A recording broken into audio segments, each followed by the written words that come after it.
Hello and welcome to the Dream Team Professor podcast. My name is Scott, and in this episode, we're looking at the top players to target in Game Week 21 Sun Dream Team, and it's another European Double Gameweek. But this time, it's the final fixtures of the group stage. So I'm recording this Thursday morning. So we've had the Champions League. We've got a better idea now of who's likely to go straight through to the knockout phases and who might have playoffs to play. But there still are Europa League matches to take place this evening with Spurs and Manchester United. So I'll talk you through some projections of who's likely to reach what stages, who's likely to play in the playoffs, etc. We'll look at the upcoming fixtures, top players to target, captaincy and boosters, and then I'll go through my team update and transfer thoughts at the end. So Game Week 21, the deadline is 1:30 ahead of the 3 p.m. kickoffs. No early kickoff this week. And Arsenal, Liverpool, Newcastle will all be part of the 3 p.m. So quite highly owned teams involved in those 3 p.m. So maybe we get a little bit of team news before the deadline. Teams with a double game week this week: City, Arsenal, Liverpool, United, Villa and Spurs. So Chelsea and Club Brugge for City. Arsenal have Wolves away, Girona away. Liverpool have Ipswich at home, PSV away. United have Fulham away, Steaua Bucharest away. Villa have West Ham at home and Celtic at home. And then Spurs have Leicester at home and Elfsborg at home. Now, you know we love targeting doubles on this podcast. But at this stage of the European competitions, some teams have a bit more to play for than others. So, like I said, recording this after the Champions League matches have taken place, but before the Europa League matches. So these figures could change, but I found a really helpful page on X or Twitter, whatever you want to call it, that works out the probabilities of each team reaching a certain stage based on simulations. Now, the handle is F Meets Data, so at F Meets Data, or you could just search for Football Meets Data on X, and it gives you projections on who's going to reach what stage. So this will help us work out who may or may not rotate in Game Week 21, as well as who could have playoffs, which would go into Game Week 23 and 24. So that will help us plan for future double game weeks. So as it stands, so they run something like, I think it was 10,000 simulations. And this is what the projections throw out, basically. So if you go over to their page, it will give you a bit more information. But Man City have been given by the projections a 70% chance of making the playoffs, and their match against Bruges is now a must win. As a result of that, you'd expect that City can now have to go full strength against Club Brugge, and you imagine they're going to go full strength against Chelsea in the Premier League. So City look a safe bet, both for that Champions League match and playing full strength, but also it looks quite likely, 70% chance, that they're going to win that game and then have to go through to the playoff stage. So City look a good bet going forward. Arsenal have been given now a 99.99% chance of making the top 8 and then qualifying straight through to the round of 16. To the round of 16 with no playoff phase. It's basically a certain. There's one slight permutation which I won't go into, but it's to do with a load of different teams winning, Arsenal losing, and a certain amount of goals scored by each. But it's really, really unlikely. 99.99% chance of making the top 8 for Arsenal. Liverpool, 100% chance of making the top 8. Job done for them. Villa, 51% chance of the top 8. So they still need a result against Celtic in that match after the West Ham match. So Villa and City looking like decent teams to target because they do need to get a result in that second game this week. So when you look at Arsenal and you look at Liverpool, Arsenal have got Wolves and Girona. Arsenal can near enough rotate their team against Girona. Liverpool, they've already rotated a fair bit in the last round. They're going to rotate their team against PSV with a pretty hectic fixture schedule coming up as well. So Liverpool, Arsenal look like they'll rotate. City, Villa look like they're going to go strong. United and Spurs, I mentioned they're still to play. United have been given a 77% chance of reaching the top 8, which would mean they wouldn't have playoffs, but it's still a possibility. And then Spurs, a bit less. So Spurs have been given a 62% chance of reaching the top 8. So tonight's games will be interesting. We'll have a bit more information after the Europa League has taken place. But in general, it looks like City and Villa will likely have to go strong in Europe.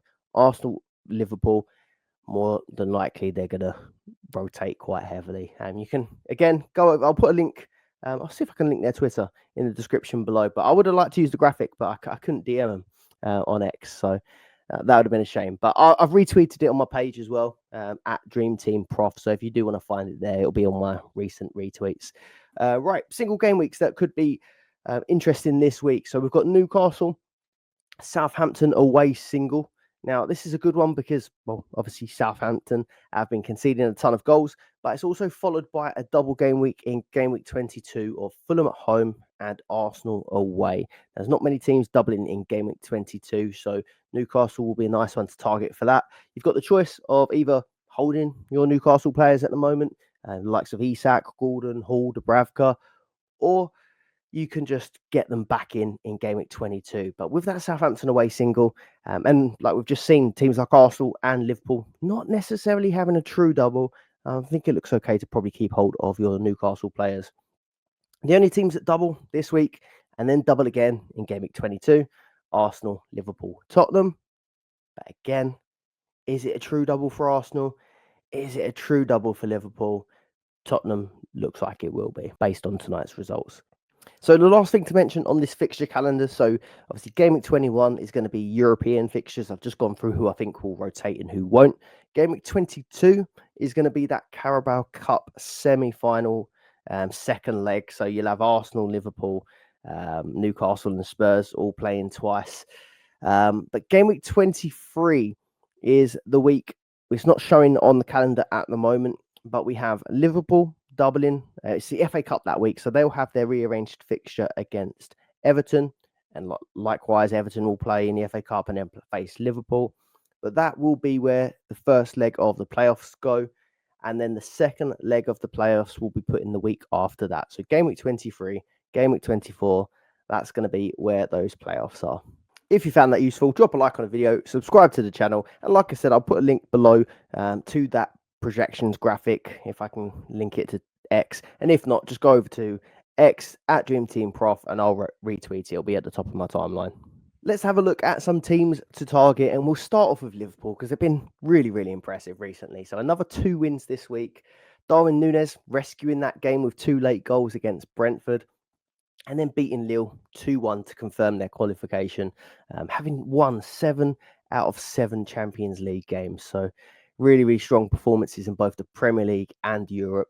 As a prime fixture this week against Ipswich in the Premier League. Ipswich have, of course, just conceded 6 to City. But we'd expect big rotation for Liverpool in that final Champions League game, having already sealed their qualification. So do we really treat this as a double game week for Chelsea, for Liverpool? I'm not so sure, but you have got a great single game week. So it's going to be quite conflicting. I don't think you're going to want to take your Liverpool players out when you've got a single against Ipswich, and then maybe a small chance of getting a bench appearance or something in that second match. But looking at the longer term calendar for Liverpool, PSV, so in game week 1 with Ipswich, in game week 22, it's Bournemouth away, and then Tottenham in that Carabao Cup match. And then game week 23, it's Plymouth and Everton, so FA Cup and Premier League, followed by 24, which is Premier League. So looking at those fixtures, and the fixture ticker we looked at earlier is free to use on ffstuff.co.uk, as well as these match centre graphics, so do check that out as well. But looking at this long-term calendar, if you try and pick out where are the opportunities for Liverpool to rotate their team, you'd have to say PSV this week, game week 21. Ipswich is obviously Premier League must win. Game week 22, Bournemouth away. Really tough team to come up against at the minute, so it's going to be full strength for that one. But then it's Tottenham in that second leg, and they're 1 goal down in that already, so they're going to have to go full strength in that. So that's sort of 3 of the next 4. But then Plymouth in game week 23, we saw that they were willing to rotate their entire team other than Trent Alexander-Arnold last time out. So I think we can highlight probably Plymouth in game week 23, PSV in game week 21. They're going to be the 2 big rotation opportunities. And you'd imagine that most of the key players you'd go for would be safe for the rest of that. So there's still plenty of fixtures for Liverpool across this run. So Salah, we've all got him. There's no point in saying bring him in. He blanked Brentford, but returned to scoring against Lille with those 11 points. Did lose the captaincy battle against Haaland this week. I was on Team Salah this week. We'll talk about the captaincy for Game Week 21 a little bit later. You'd expect he starts Ipswich, but I'd imagine he's not going to start PSV.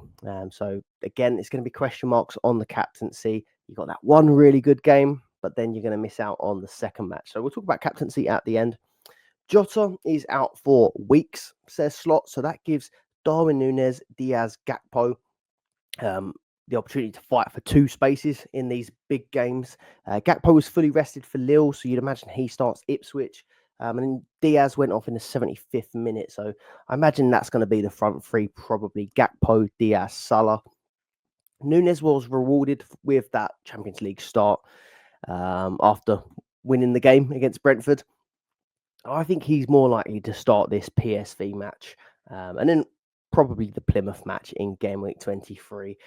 Chiesa actually come on and got 15 minutes off the bench in the Champions League and a couple against Brentford as well. So maybe he ends up getting the Champions League and that Plymouth game again too.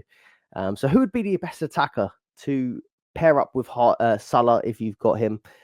Again, I think it comes down to whether you have this midfield or striker spot available. Again, I've mentioned it last week, but most of us are on a template front three of Isak, Salah, Haaland, and it's pretty difficult to drop them at the minute.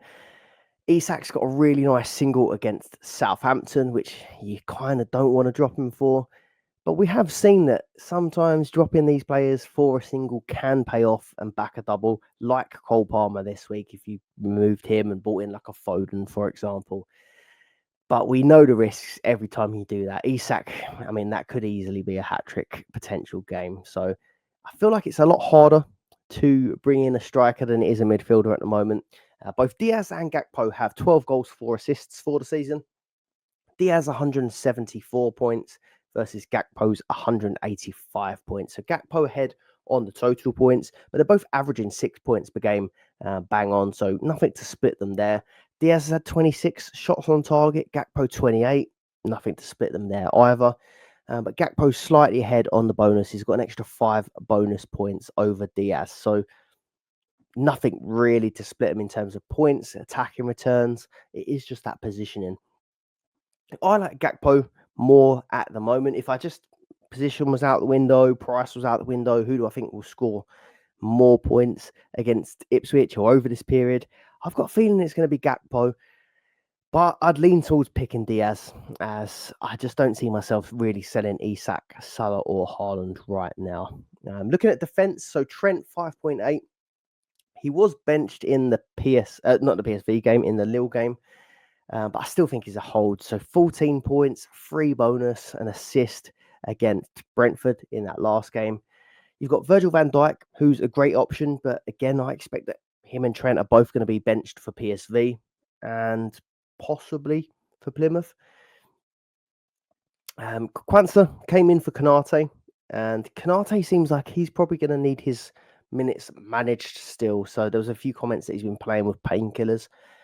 So I do think that means that there aren't that many centre-back options at the minute. So maybe Virgil ends up playing. But we have seen that Endo has played centre-back in the odd occasion as well at times for Liverpool. So I do think that it's probably going to be something like Endo, Kwanzaa for that PSV match. And then the full-strength lineup goes out in the Premier League. Someone that I found a little bit interesting, and it's not really one that I would go for normally. I like to go for sort of nailed players. But Kostas Tsimikas at 3.2 million has started 4 of the last 5 matches for Liverpool, which is quite interesting. You'd expect it to be sort of more 50-50 sort of rotation with Robertson. But Tsimikas starting 4 of the last 5. He's had bonus in 3 of those matches and he scored pretty well. So 5 points, 6 points, 5 points, 12 points and 8 points. And Liverpool have got 6 games in 3 weeks. So again, like I said, it could well go back to being a 50-50 split, but there could be an argument that, you know, if he gets 3 or 4 games, Tsimikas, he could potentially outscore one of the teams that are down for 4 fixtures, for example. So maybe a Digne if there isn't a playoff match, or Mazraoui if there isn't a playoff match. They're down to have 4 matches if they don't make the playoffs in those next, 3 game weeks. So if Tsimikas carries on playing more than that 50-50 split, would you rather 4 matches of Tsimikas or 4 matches of Digne or 4 matches of Mazraoui? I kind of feel like I'd want Tsimikas, I think, ahead of those, with those recent scores and Liverpool's defence. So it's something possibly to consider if you're not feeling too inspired by some of the other defensive picks in this episode. Just something to keep a watch on. See if Tsimikas carries on this run of playing the bulk of the games. On to Aston Villa. 1-0 defeat against Monaco in the Champions League leaves them really needing to take this Celtic match seriously. So they've got home double of West Ham Celtic this week. You'd imagine they're going to have to pretty much go full strength in both. But then 22, it is just a single against Wolves, but that is a nice single. And then depending on how Game Week 21 goes, they could have playoff matches in Game Week 23 and 24. Like I mentioned, it's around 50% chance. So flip a coin, whether or not they make it through to the playoffs. If they do, they'll have Tottenham at home in Game Week 23 in the FA Cup, which again, probably going to have to go quite strong. And then the playoff match. And then Ipswich 24, probably quite strong, plus a playoff match. So I think Villa, along this period, probably going to be quite safe from rotation. They could be a good team to target. So Ollie Watkins is probably the standout at the minute. He started 6 matches in a row. Duran's been available for the last 3, so we can't keep using that excuse that he's suspended. Duran has been available. He has been linked with moves away and stuff, so maybe that comes into it. But I think it's mostly down to just Ollie Watkins being in form. So 3 goals, 3 assists in those last 6 matches he's started. He mentioned in a recent interview that he's now on penalties as well, so that is a bonus too. It doesn't seem like he's had that many. 10 goals, 8 assists for the season, and he's the 3rd highest scoring striker over the last 4 game weeks. So I do really like the look of Ollie Watkins over this run. It's just the only downside is who do you take out to make space for him? He does have 2 fixtures versus Isak's 1 this week. Isak's 1 is Southampton. But the problem is the week after that, he's got 1 fixture against Wolves where Isak has the double game week. So any fixture that you do gain this week, you kind of lose that fixture gain the week after if you are to keep with him. Obviously, you could jump between the 2. You could go Watkins this week, move it back to Isak the week after. But you're booking in moves. You have to be a little bit careful about that. And of course, Isak could do well in this single, or Watkins could do well in his single. But I do think he is a really, really good pick over this period if you are brave enough to go against that template front 3. Tielemans and Rodgers.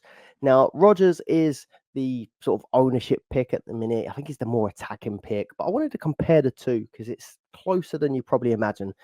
So Rodgers is now 23% owned in the top 1K, whereas Tielemans is just 0.3% in the top 1K. So if you were looking for more of a differential, it would be Tielemans, but 23% is not massive.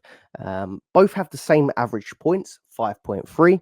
Both have the same price, although Tielemans is probably going to go up from 3.7 this week after having a good week, whereas Rodgers is probably more likely to go down in price if you're looking at budget building. Tielemans is ahead by 3 points in the overall rankings. Rodgers, though, is ahead on attack and returns. So 7 goals, 6 assists for Rodgers. Tielemans just 2 goals, 6 assists. So how's Tielemans ended up with more points? Well, Rodgers obviously leads the way with those attacking returns, big chances created, and shots on target. So all round, more attacking. Probably you'd say higher ceiling because of it. But Tielemans has got really big tackle numbers. So 66 in total, 40 more than what Rodgers has. He also has 35 bonus points, which puts him joint highest for bonus in the game. So you're looking for steady points in terms of bonus and tackles. I feel like they're more repeatable. Tielemans could be the guy to go for. He has got 8 attacking returns. But if you are looking for that real high ceiling player that could get you a couple blanks, it could get you a couple 2-pointers and 3-pointers. But then when he hits those attacking returns, hauls, Rodgers is the one. So it comes down to whether you want those steady points, I think, or whether you want to take a chance that Rodgers is going to get those attacking returns.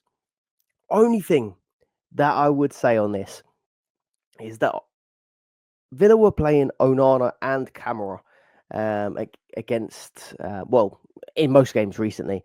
But against Arsenal, Onana picked up an injury and it looked like Tielemans sort of dropped into that deeper position that was his. And then the same thing happened for the Monaco game. So in the lineups, Tielemans was, instead of being like almost the most attacking of that sort of three with two sitters, he's then gone into the sort of DM position alongside Kamara.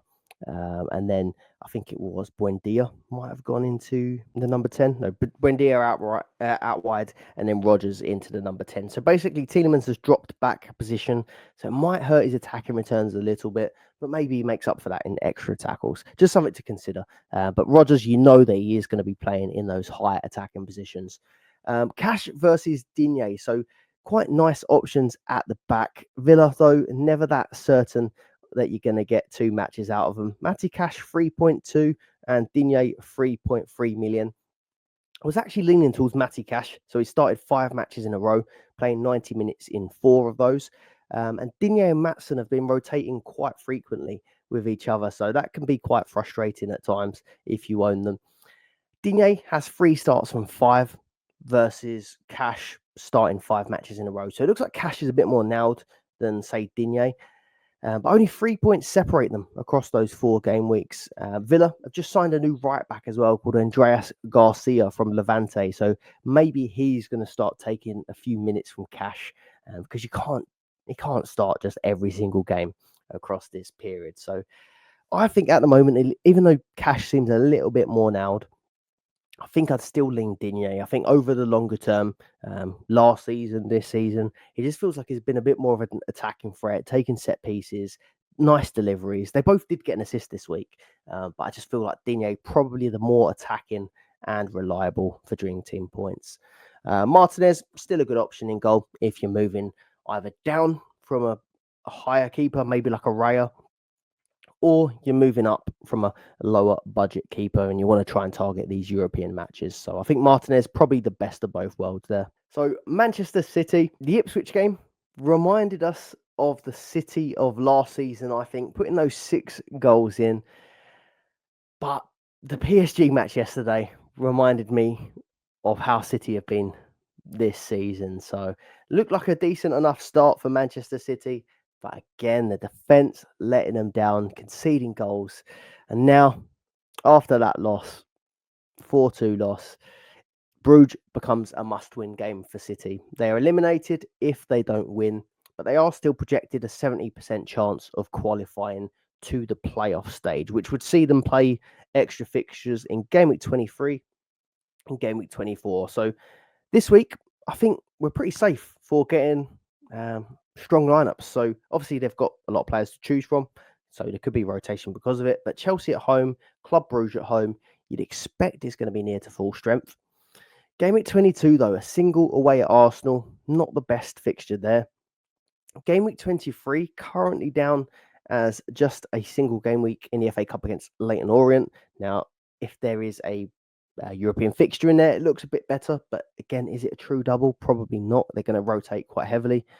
And then Newcastle at home would be paired with the other playoff game. So actually, the fixtures don't look amazing. Apart from knowing that you're going to get sort of the key players starting 2 games this week, I don't think it looks great. We'll have to wait and see who they get in those playoff matches as well. But the fixtures are a little bit questionable. A bit like City's defence. So Haaland first, a goal in each game this week, and he won the captaincy battle. So if you joined me for a live stream at the weekend, it looked like Salah was about 60% captained by the people that were watching. But it finished up at 71% capping Salah and 25 capping Haaland in the top 1K. Haaland coming out on top with 21 points to Salah's 15. But if I had told you at the start of the week, City are going to score 8 goals, I think I would have expected Haaland to have more than just 2 in those. But he's up to 23 goals for the season, 5 shots on target across the 2 games. So he is getting the chances now. But But we'll speak about him for captaincy in a minute when we come on to that. I think we all own him at this point. And if you don't, I still think you're going to want him for this game week. But we'll look at captaincy in a bit. Foden 6.4, so a really popular buy this week. One of the most bought in players. 6.4 million, 2 goals against Ipswich. So that put him on back-to-back braces. And he also got an assist in that match. But just the 4 points against PSG. 23 points for the game week, though. So if you did bring him in, you'd be very happy. The ownership took a massive jump. So I'd say he's still a buy, but he's now 81% owned in the top 1K, probably being helped by Palmer getting flagged quite late on after Maresca said he was a doubt. So I still think he's a buy, but you're not really going to gain much edge by getting him in, unless you're against someone in your mini league that hasn't got him already. However, if you do want a bit of an edge, KDB still just 5% owned in the top 1K. Now, imagine it might be quite difficult for people to fit both of those in for budget. Maybe if you sold Palmer, it becomes a little bit easier. But if you are looking for someone a little bit more differential from the City team, just 5% in the top 1K, still pretty low for KDB. Hat-trick of assists against Ipswich, so 12 points. But again, like Foden, just the 4 points against PSG. So downside of going heavy on City, double game week, game at 21. Yeah, that's a pro. Foden, KDB, both likely nailed. But then game week 22, are you going to want a load of City players for an Arsenal single away? I don't think it's great. And then, like I said, game week 23, probably not going to be a true double. Like, do you expect Foden, KDB to play against Leyton Orient when they've got someone in a playoff potentially the game after that? I don't know. I don't think they would. So I think might be a little bit misleading. Once these fixtures get added to the fixture ticker, just might need to question whether all of the doubles are sort of true doubles. Newcastle at home, and then whoever they face in Europe, you'd imagine that is a full strength team though. Doku, injury, so played really, really well in that first match. So 17 points, a goal and an assist, and been getting more attacking returns recently. But he felt something at the end of the Ipswich game. So unless you hear that he is fine, he's not going to be a pick at the moment. Savinho is a strange one. So he's been on fire recently. Looked really, really good as a pick. And I know a lot of people did move to him. But he was benched against Ipswich and didn't come on.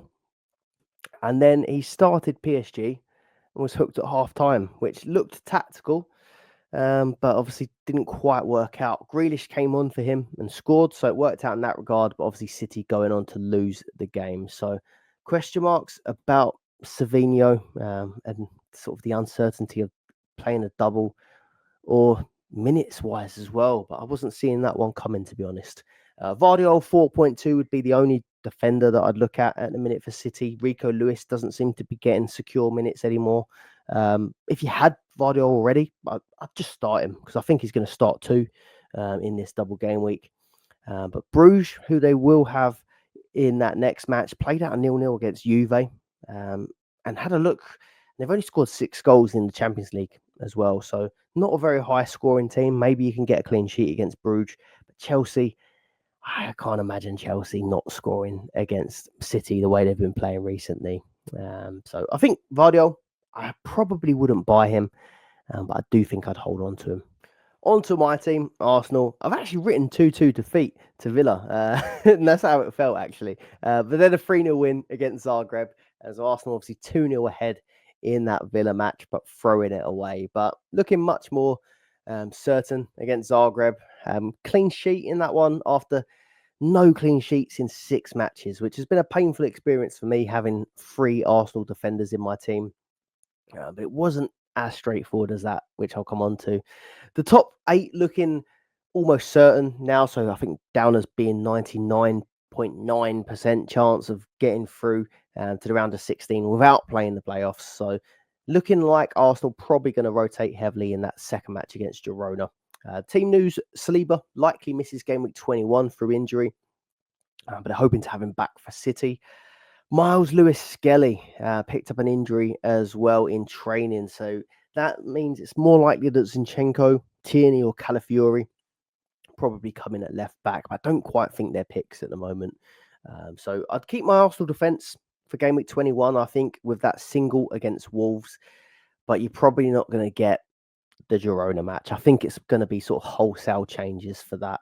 Gabriel, now the fourth highest defender in the game. I think he would be the guy that I kept. And I mean, if you're looking to move off gradually, I think he would definitely be the last one that I'd move on. Timber. Now, this was horrible. So I've got Raya, Gabriel, and Timber. Timber was subbed in, I think it was the 58th minute and a few seconds. That was put down as 59 minutes. So losing out on the clean sheet from that. And we saw recently, didn't we, that Trent, I think, went off in the 59th and it was rounded up to 60. Wasn't so lucky in this scenario with Timber. Maybe they could have rounded up by a couple of minutes. I would have liked that. But yeah, robbed of the clean sheet by my manager, Arteta. He did grab bonus, did grab tackles, but was booked in that match.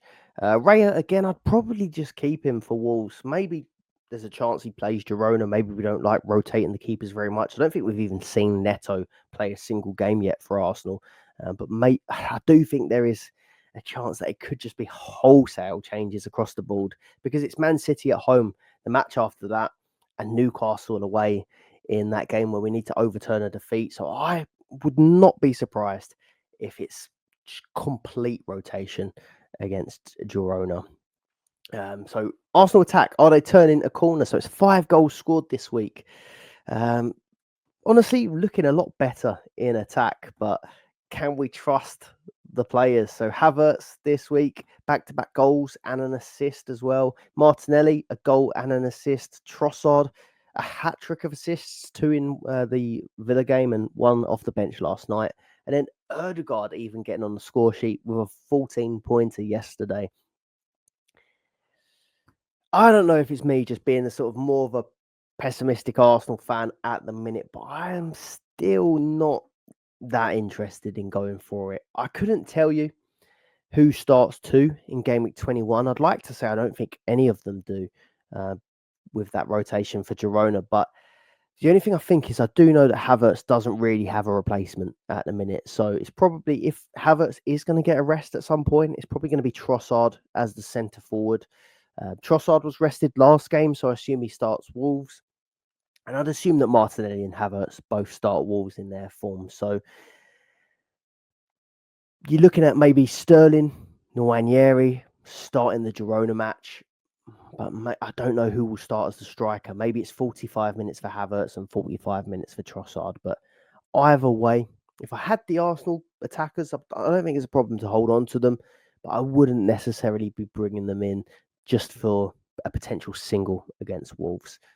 So Spurs, they haven't played their Europa League match, but they did have a loss to Everton. That's back-to-back losses. Obviously, Everton beat them 3-2, and then Arsenal the week before. But they do have a confirmed back-to-back double game week. So Leicester and Elfsborg, 62% chance of getting the top 8 at the minute. That can change, obviously, after this evening. But I do think they're probably going to have to play near to a full-strength side in a lot of these games because they just haven't got the players at the minute. So Leicester and Elfsborg in game week 21. Brentford away, Liverpool away in game week 22. That's Prem. And then Carabao Cup against Liverpool. And then game week 23, Villa away could be paired with a playoff match. And game week 24 against Man United could also be paired with a playoff match. So Kulusevski, I think, is the safe play, 4.3 million. He's got the highest points for Spurs, reliable for starts, very rarely rested, but high ownership, 61% in the top 1K. 9 goals, 9 assists, 10 points against Everton, getting on the score sheet. He's in my team. I can see myself holding him for a while. It's probably the popular pick. If you're looking for something a bit different, I think Maddison could potentially be a differential. So started the season in my side and was in there for quite a while and doing really well for attack and returns, really well on the bonus system, but then sort of seemed to lose his way in the squad, getting rotated a fair bit, getting subbed early and quite a frustrating hold. But they've got injury problems at the minute. So Johnson is out, Solanke is out, and the knock-on effect is like Son is having to play as striker. Kulusevski, who was playing sort of in midfield at times, is now having to play right wing. And then Maddison ended up having to play off the left against Everton. But now you've also got Sarr injured, along with Basuma in midfield. So they're short in midfield as well. I'm just looking at the squad, and I think they're going to have to play Maddison, and the chance that they're going to have to play him twice. So they've got Bergval and Bentancur available. But I'm just thinking that Maddison probably is going to play a fair chunk of minutes across this period. And he's never been a doubt whether he's a good pick. It's a doubt on his minutes. So if he's playing plenty of minutes, I think he will go back to being a good pick. So just 4% owned in the top 1K. 8 goals, 8 assists for the season. Still impressive. And then 35 bonus points. And he's up against his old club in Leicester as well, if that means anything to you. So I do think Maddison could be a nice differential for this game week. You've got Son at 4.8, who could be considered. The fixtures are nice, both at home. But I don't think he's been at his best. I don't think he's been in the greatest of form. But you expect goals for Spurs. But 8 goals, 9 assists for the season. So he's only one ahead of Maddison for attacking returns, which is surprising. And then one behind Kulusevski. So that is pretty poor by Son's standards, I think. Just the 1 goal, 1 assist in his last 6 as well. So you're not really picking a form player, but we do know he has got previous. Porro, 4.2 million. I do think he's going to need a rest somewhere here. Maybe it's a European fixture, but you've got Spence who can't play in Europe, so he's probably going to be needed at Porro, and they are limited at the back. Surely he gets the Leicester match. They need a win in the Prem after their recent form. I think he's their best dream team option at the back, and one of the best dream team options in the game. Just the Spurs defence are letting him down a little bit at the minute. Romero, 2.9 million. He has been seen back in training. But Ange said he's not going to play yet. It's probably going to be nearer to 10 days. But when Romero gets back, you'd have to think that Spurs will become a better defence. And even at 2.9, he might become a pick later on. Man United, again, got played this evening, but 77% chance of getting a top 8 place based on the projections. But we'll see how they finish up against Rangers. It was a 3-1 loss to Brighton last time out. So they are not in good form at all. Amorim even suggesting they're the worst side in the history of Man United. Bruno Fernandes still got his goal, a penalty goal, 8 goals, 12 assists for the season, and he's the 4th highest midfielder in the game currently and 8th highest player overall. So a real good dream team pick, but again, 85% owned in the top 1K. So it just depends whether you want damage limitation and getting the best players in, but they're highly owned, or if you want to go differential, you're probably going to have to look at a few other players. But I still, for this period, would want Bruno Fernandes in my side, even with the high ownership. Options elsewhere just feel limited. So we've got Diallo, who has been very good this season, but he's a striker. We're struggling to decide how we can fit Ollie Watkins into our front three. So to make the decision to bring Diallo into a front three, it just doesn't work for me. But defensively, 1 clean sheet in 15 games with Amorim in charge. So that doesn't look great as well, does it really? They've got a few cheaper options. Mesraoui at 3 million, but he hasn't been playing great lately in terms of dream team points. And then Maguire, 2.2. Again, I'm less certain that he's going to get 2 starts a week, Maguire. But again, we can wait and see, or maybe you could just take the punt if you are struggling for budget a little bit. Fulham away, tough game. I don't really see it as being a clean sheet fixture. But maybe Steaua Bucharest in the second one is okay. But then you look at 22, Crystal Palace at home. Crystal Palace are flying at the minute, so I'd expect that Palace probably score against them. But game at 23, Leicester in the FA Cup. I like the look of that.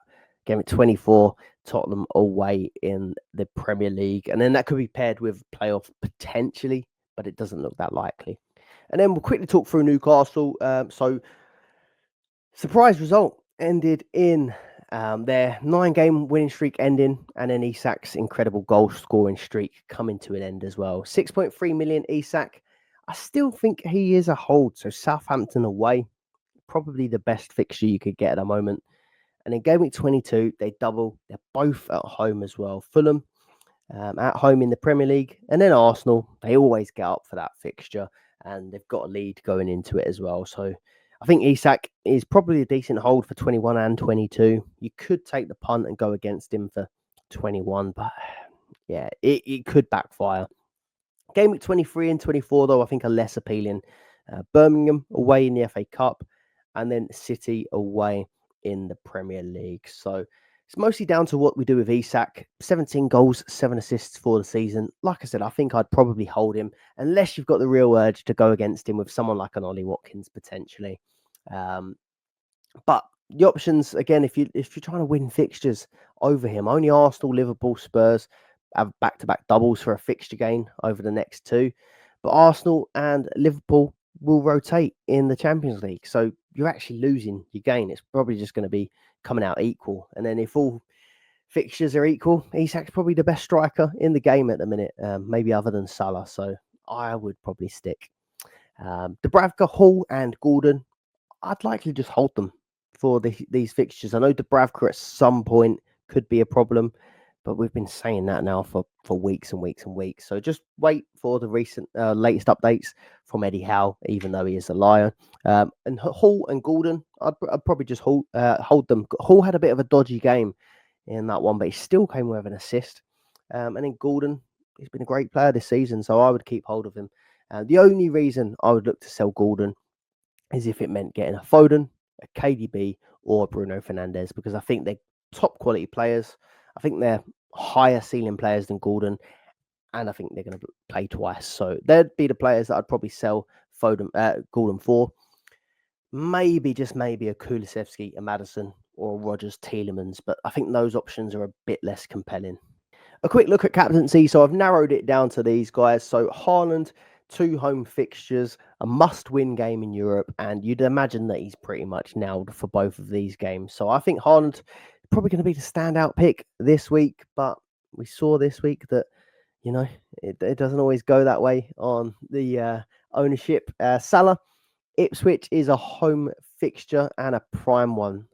So obviously City scoring 6 past them. It does look great on paper, but I think it's very, very, very unlikely that Salah ends up playing PSV with their busy fixture run and the game just irrelevant for them. So I think out of the two, you're obviously going to go for Haaland, more guaranteed fixtures, and came out on top this week.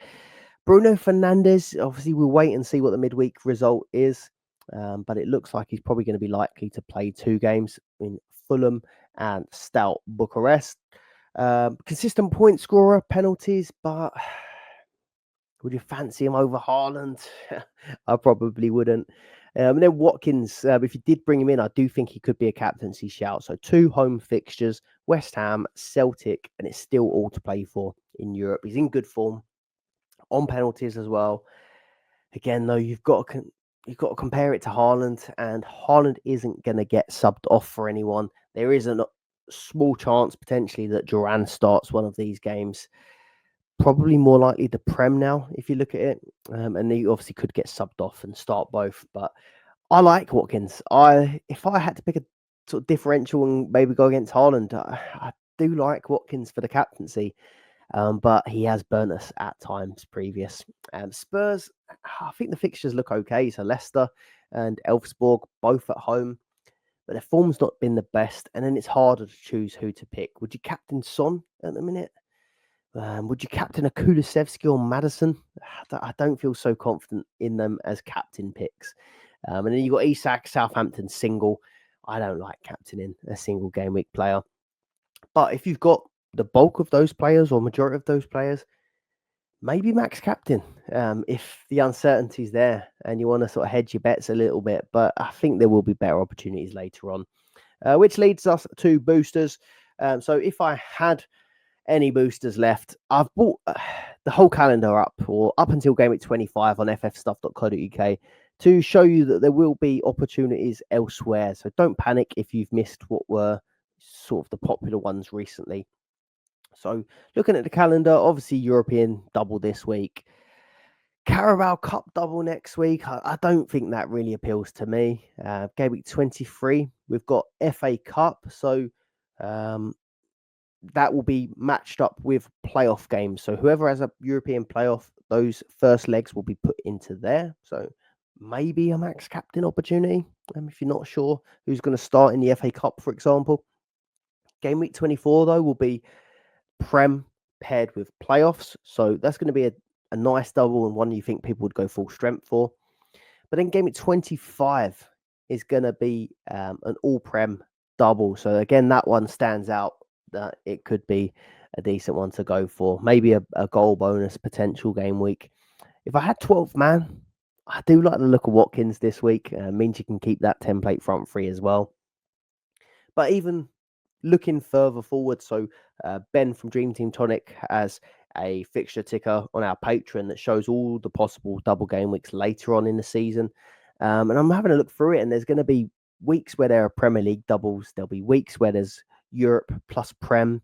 There'll be weeks where there's FA Cup plus Europe, and also FA Cup plus Prem. So there will be plenty of double game weeks still to come. There is no rush to use them now. You can make a decision when we know what the fixtures look like later on. On to my team update so far for game week 20. So I'm on 135 points. Total points is 2,704. But I have still got players to play tonight in the Europa League. So I've got Porro, Kulusevski, and Bruno Fernandes still to play. And I've moved up to 71st on the overall leaderboard after falling down to about, I think it was about 80 something last week. I should really remember. But it changes so much and you're constantly checking it so much. But up to 71st at the minute after those Arsenal clean sheets yesterday. My moves this week were Cole Palmer out for Phil Foden. Now, I did deep down think that Palmer was going to start. And I did think that he was probably going to do pretty well, but I had a feeling that Foden would probably do better. So I opted to go for the player with 2 matches, and Foden did come out on top, 23 points versus 4 points of Cole Palmer. That was a big relief to anyone that took him out. And I do think if you've got him this week, City, single game week, you probably will be looking to take Palmer out now. Mbumo, 6 points this week. I took him out for Trent, and Trent went on to do pretty well, get an assist and the clean sheet. So overall, I'm 28 points up on those moves for the week. Positive transfers. And I think my team's looking okay. Free Arsenal defence is the issue. Or it may not be an issue, but I think it's one that I'm going to have to keep an eye on because in game week 23, Arsenal do blank. And now, based on the Champions League results, it looks like Arsenal are basically through and won't have to play a playoff. So I'm now looking at these 3 thinking they probably just got a single against Wolves. I wouldn't be surprised if all 3 are rotated for that Girona match. So the potential is there to move them on. But again, I do want them for Wolves. Timber, 4 points was frustrating, that 58th minute sub, like I mentioned. But Raya and Gabriel both getting 9 points. All I do know is Gabriel will be the last one that I move out. And I think it's probably quite likely I'll move one on this week. Porro, again, we're going to have to wait and see what he's done. But just the 1 point was a little bit disappointing. But again, I think he's a great long-term pick. And then Trent, 15 points. Again, happy to keep hold of him. Kulusevski, 10 points. Bruno, 10 points. Both grabbing a goal in their Prem match and still a game to come. Foden, 23. I see him as being a longer term pick as well. Isak, 3 points. I am tempted to. I've sort of almost sold myself on Watkins a little bit, but I probably will go and stick with Isak because it is a dangerous one. And Southampton looks so poor. Haaland, 21 points. I obviously lost out on the captaincy by going for Salah this week, but it could have gone a lot worse, I think, based on what the results were. So pretty happy with my team. I think the only things I can really see is that there's the potential to maybe chase extra fixtures on Isak, but I want him for 22, so is it really worth it? I think the Liverpool, even though it's going to be singles for them because they're through, Ipswich at home doesn't get better than that, really. A lot of the teams do have good singles, even if they're not going to play in Europe. Spurs and United, their results still to be confirmed, so I can't tell you what I'll be doing with those yet. All I think is it's probably going to be likely that I lose one of my Arsenal defence or goalkeeper this week. But Gabriel's one that I'm going to want to keep hold of. So I'll wait and see how Spurs and United play out before making my next move. That's how my team looks going forward as well. So this is no transfers made. I've not set a captaincy or anything like that. So this is just what my team would look like if I did nothing. So obviously the Arsenal boys, Arsenal away at Wolves. Porro, Leicester, Elfsborg. Trent, Ipswich, PSV, but we don't think he'll play PSV. Kulusevski and Bruno, you'd imagine that they're probably going to play the Prem game and the European game. The same with Foden. Isak just a single at Southampton.